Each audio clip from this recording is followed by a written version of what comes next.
Hi, I'm Rick, the resident voice actor and voiceover artist. I've been doing this for a couple of months and have been enjoying it. Therefore, the reason why I haven't been uploading anything for the past couple of months is the fact that I've been onboarded to projects that have taken most of my time and effort and voice and throat. No sexual innuendos here. But let's talk about what's been going on the past couple of weeks, if not months, if not probably years, concerning Team Fortress 2 and all the Valve stuff on top of it and all of this crosstalk that's been muddling the issue and people taking the opportunity to dig up grudges from days since past and all the mistakes and all the fears that Valve has and so on and so forth, etc. It's all in one bucket right now, as far as I can see, and it seems that it's not my responsibility to go in there and start sifting out pieces and parts, but I've had some investment in this game ever since 2008 on Xbox before the game went free to play and all this started happening. I do have about 4,000 hours, which is chump change compared to the majority of the fan base, community, so on and so forth, etc. But I do feel somewhat invested in this game. I'm onboarded onto several fan projects that I do multiple voices on that have yet to still come out, but that's beside the point. But let's talk about what's been going on for the past couple of weeks. It's a mess. Okay, it's a total mess. You have people from one side digging up Save TF2. You have people from the other side not understanding IP law and trademarks and all that stuff. You have one side that loves the modding community, and then you have another side who doesn't really care about anything at all.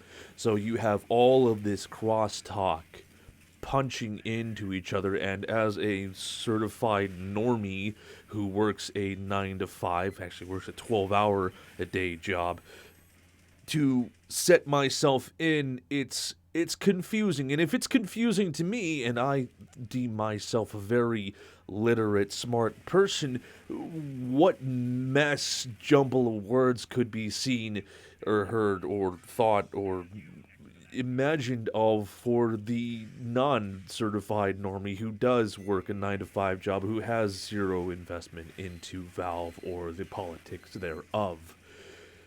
Yeah. So, for the first pile, let's talk about Valve, which everybody seems to have a gripe for, or gripe against. Perfectly fine, perfectly understandable. Valve Corporation is still a corporation at the end of the day, which means they have to protect their intellectual property by any means necessary. Doesn't mean that they can't be cool with what the modding scene uses it for, as long as it's not, one, damaging to their brand, and two, you ask for permission.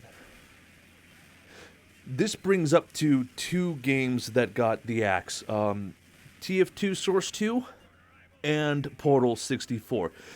Talking about TF2 Source 2, the models were ripped straight out of Valve's game, of course, Team Fortress 2, without their permission. This is what I was able to glean off of all of the documentation that's been surrounding this stuff.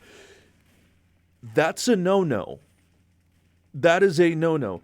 If you want to use Valve's assets, it's fine in a transformative form. Porting a game to another engine does not count. I know, it sucks, but it's true. So, Valve is within their entire legal right to step up and protect their brand, the original Team Fortress 2, and shut the mod project down. But we'll get back to Team Fortress 2 in a little bit, because there's something going on which I find very personally stupid. Portal 64, on the other hand, what the fuck were you guys thinking? Okay? Portal 64, from what I was able to glean on that game uses Nintendo runtime libraries to run natively on Nintendo 64 hardware. You did not ask for permission. You did not pay the royalties. You are using what is essentially the sort of 64 brand on it, which is a registered trademark of Nintendo. You are playing with fire. No. You are playing with nuclear fission material. Everyone knows that Nintendo is the final boss when it comes to mod games. And not only have you created a quote-unquote D-make that runs on Nintendo 64 hardware without their express permission, you wanted to sell this game to the public. You deserve whatever comes to you from this. Sure, yeah, Valve lawyers contact you and warned you politely via a shot across the bow because you weren't listening. Have you learned nothing since Chrono Trigger Remake 2008? No, you have not. Don't mess with Nintendo. You want to create a derivative of, let's say, Banjo-Kazooie or Star Fox 64? Two games come up into mind. What is it? Lucky's Tale and Whisker Squadron, or Lyra's Tale and whatever. Yeah, sure. Those are legal. You can't trademark, quote unquote, generalized ideas.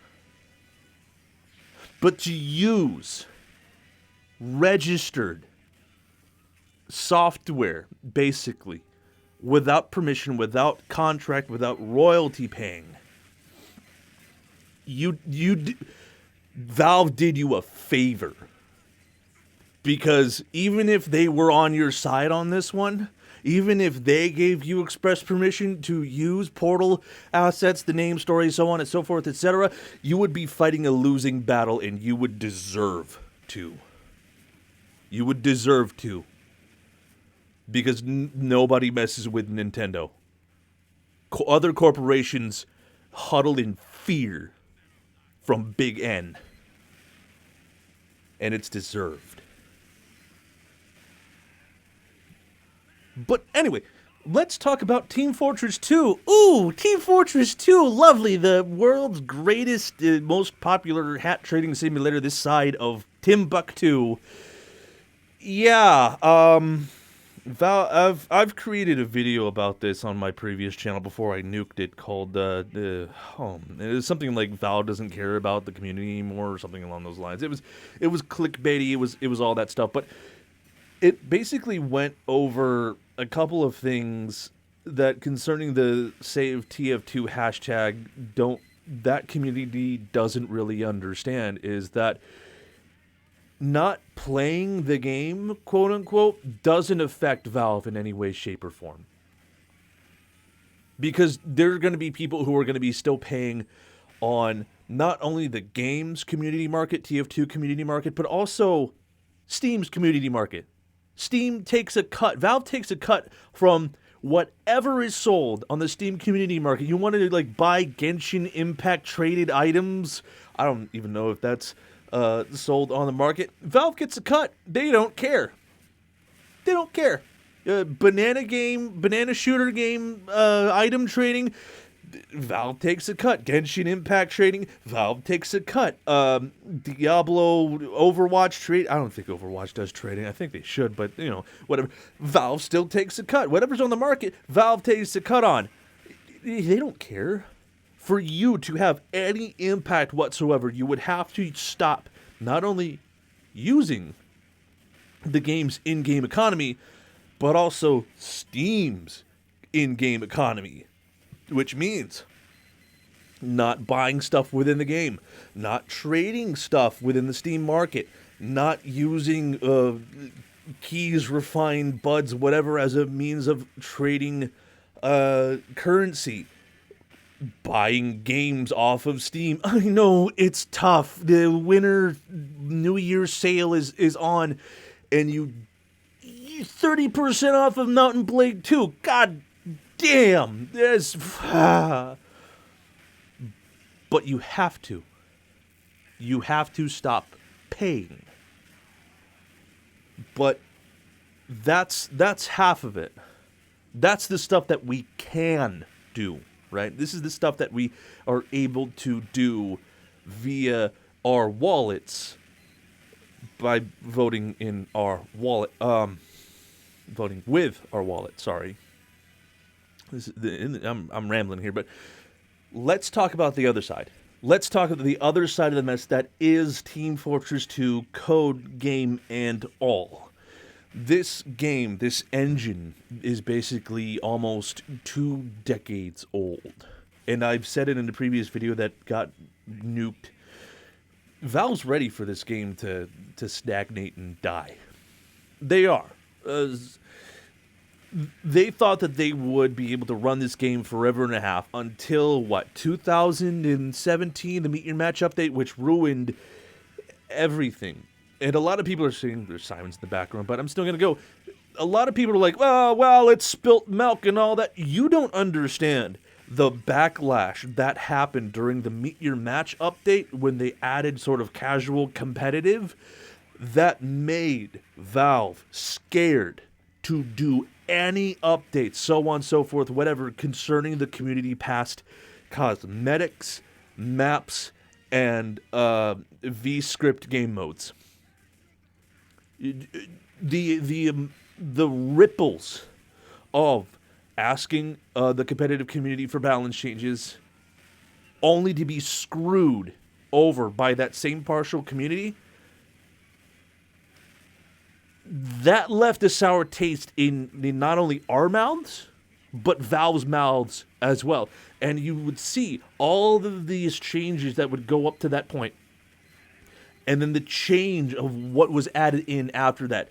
That portion was the end of adding weapons and other game balance changing things, because the concept of creating a competitive game mode or turning TF2 into a competitive a zeitgeist, basically, like Dota 2, like CSGO, or CS2, which, funnily enough, is kind of going the same path.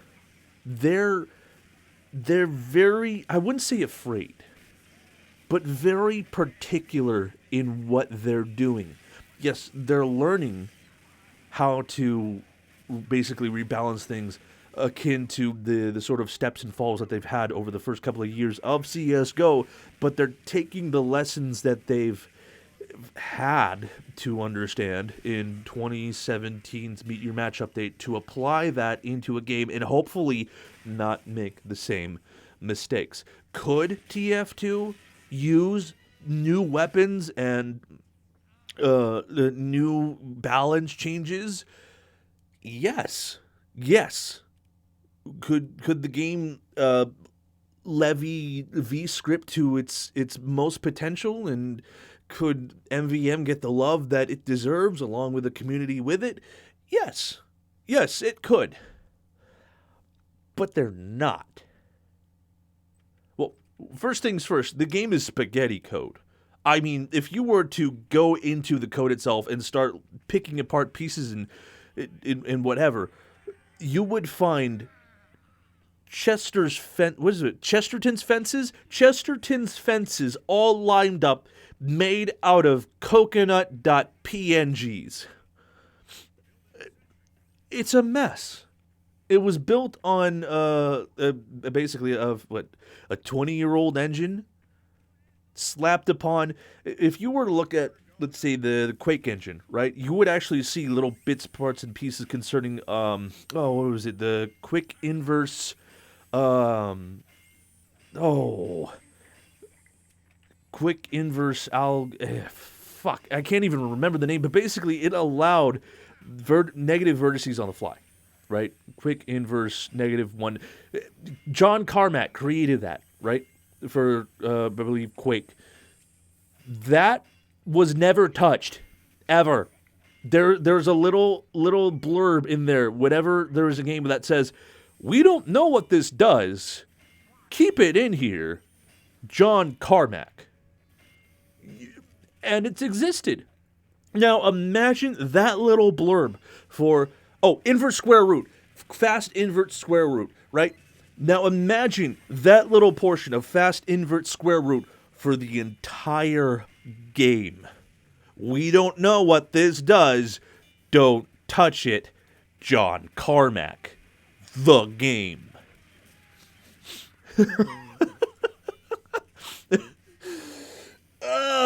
So you have all of this mess, right? You have people say, oh, hashtag save TF2.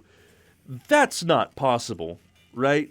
Valve got burned. Valve learned its lesson. The game is spaghetti code. They would need to do a complete overhaul on Source 2, sorry. On the other side, Valve doesn't care about their modding community. They do, alright? They do, but being cool only goes as so far as not screwing them over and not asking permission, okay? Not creating transformative content, i.e., let's say, an animation, right? That's transformative content to a degree. Valve's cool with that. Ripping their models completely and putting it into a new engine, no bueno, right? Portal 64, no bueno, no bueno, no bueno, mas no bueno, right? Nobody wants to fight Nintendo. So you have all of this stuff, all of this crosstalk. Hopefully I've cleared it up. Too long didn't understand. Nintendo's the final boss. The game is spaghetti code. Valve got burned once. And the community kinda needs to do their own shit. In the end, if you want to do something for the game, go off and do animations or animatics or comics or the fan 7th comic, right? If you want to take a crack at it and say, hey, this is a community thing, we're going to ask Valve permission. We've gotten permission from Valve to do a community last comic that's considered non-canon until the actual 7th comic comes out. Dollars to no nuts, they'll be fine with it. If you wanted to make a class-based shooter with 9 characters or 10 characters that have quirky behaviors and is based on, Roscoe 1920s art, go on, go ahead, nothing's stopping you. If you want to create a low polygon 3-dimensional game akin to those found in 1996, you can do that. That's fine.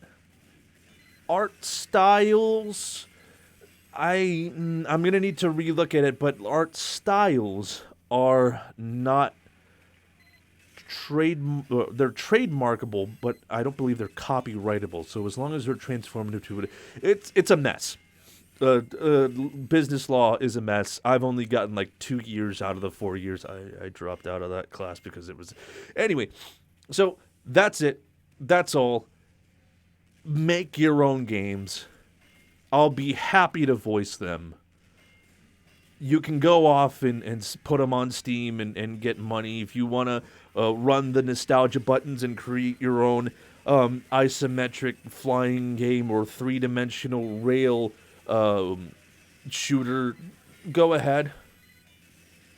Nothing's stopping you. Whatever, dude.